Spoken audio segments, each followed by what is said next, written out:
This is the BBC in London with the news.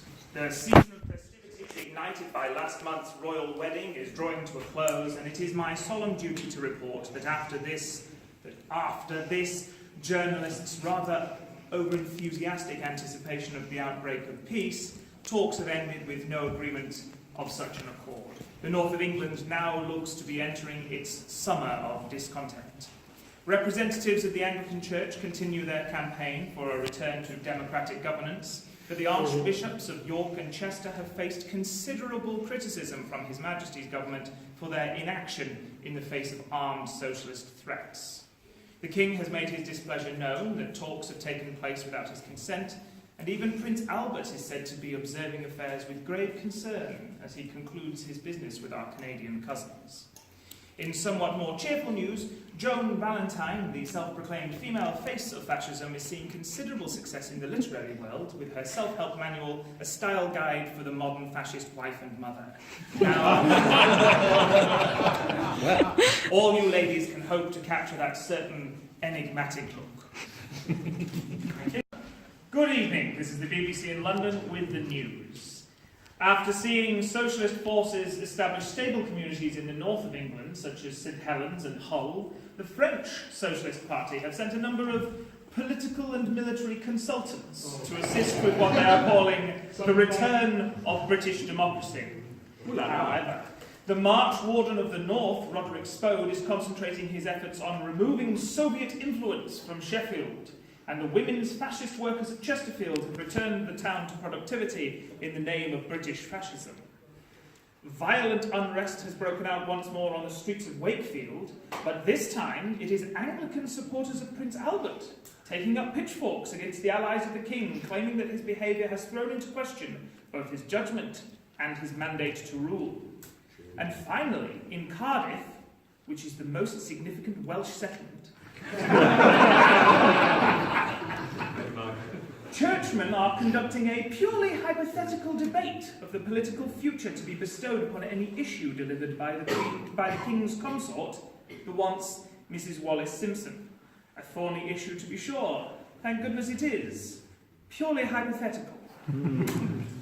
York, Prince Albert has released a statement through the Canadian press appealing to the British people for national unity, peace and calm in the name of the Church, monarch and state.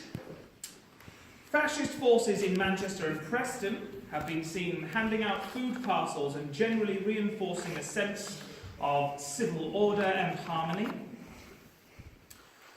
After royalist victories such as those in Doncaster were attributed to the fascist forces of Mr. Mosley, serious concerns have been raised over the political independence of the editorial staff of the Times newspaper.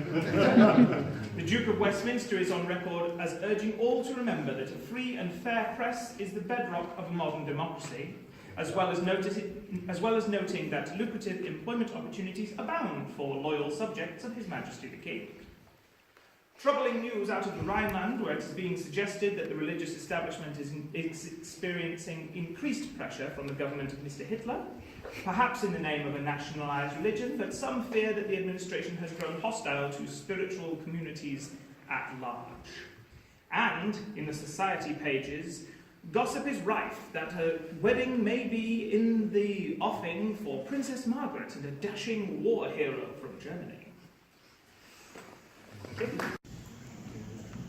Good evening. This is the BBC in London with the news.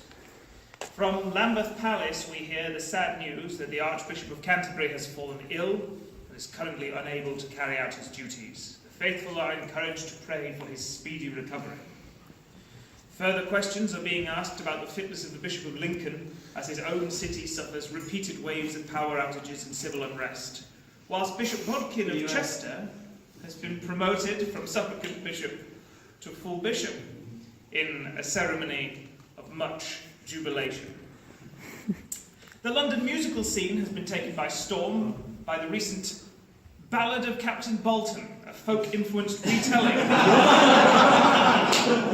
of how the socialist military leader turned his guns on his own soldiers during the fascist liberation of Barnsley. Our countrymen are never far from our thoughts as conflict continues despite the best efforts of fascist and royalist forces. When asked about their increasing levels of collaboration, March Warden of the North, Mr. Roderick Spode, said that the British Union of Fascists will give aid and support to all those loyal to king and country, all those who bear the noble British knee. God save the king. With the news. The delegation, led by the Duke of York, Prince Albert, has commenced a 2-week-long hunting trip on the shores of Lake Victoria. His advisers tell us that he is confident that the current unrest in the United Kingdom will soon be resolved. Despite recovering from emotional trauma after the disappearance of Meowsha Smith, the current feline resident of Downing Street, Mr. Mosley has made time to express concerns regarding a growing movement that intends to honour the King's consort with the Duchies of Cambridge and Edinburgh. Although it is widely acknowledged that the Queen of Wales' range of American-style biscuits has been a great success, this current attempt to further honour the former Mrs. Wallace-Simpson has met with some strong opposition. The town of Barnsley has apparently played host to a military show, largely consisting of a parade of fascist tanks through its major highways. One local reporter suggested that the tanks may have become available after recently fleeing from conflict with socialists around Manchester, where the government's forces are faring somewhat less well.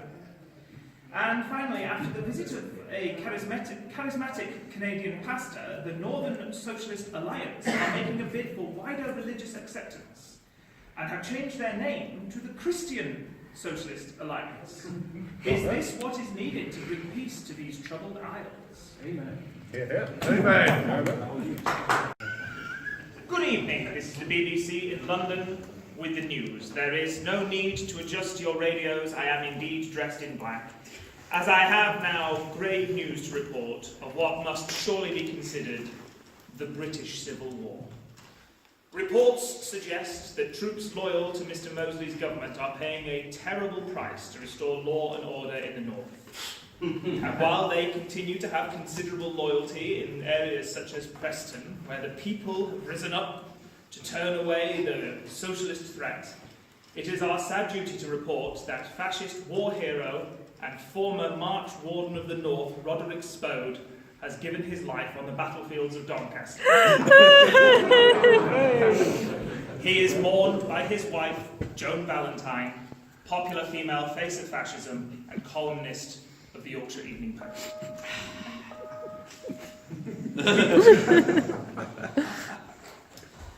We must also confirm the widely discussed rumours that His Grace, the Duke of Westminster, has evaded arrest by royal warrant and remains at large.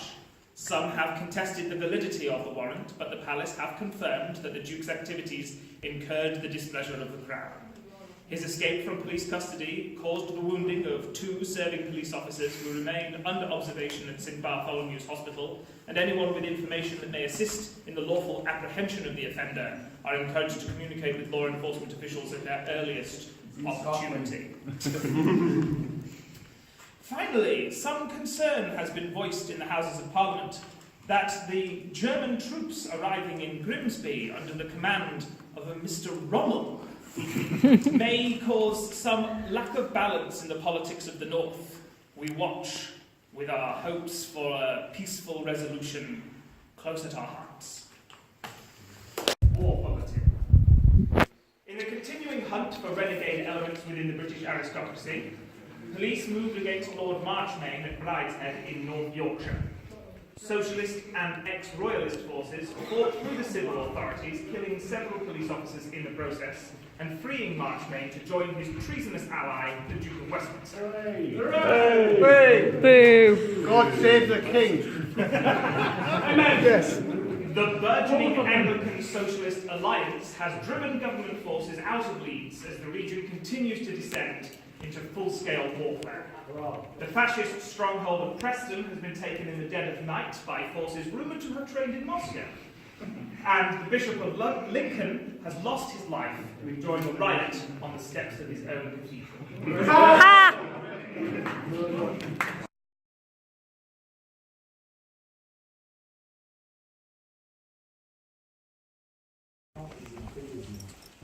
Good evening. This is the BBC reporting from London with the news. Prime Minister Mosley has moved decisively to end the rebellious uprising masterminded by the outlaw Duke of Westminster.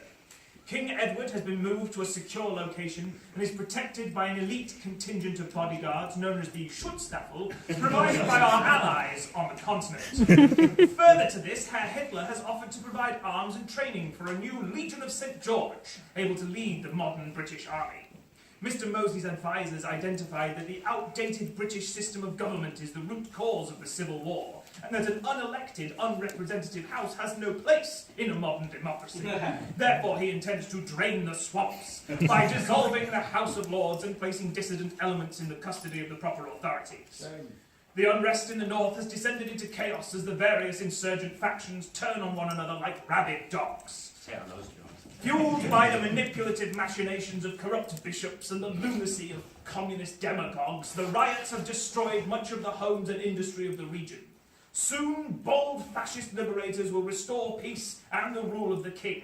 Until that time, the Crown requires that all loyal subjects refrain from interaction with the people of the north, and that their movements be reported to the proper authorities. Brothers and sisters, we move forward to a glorious future at the heart of the united Europe. God save the King!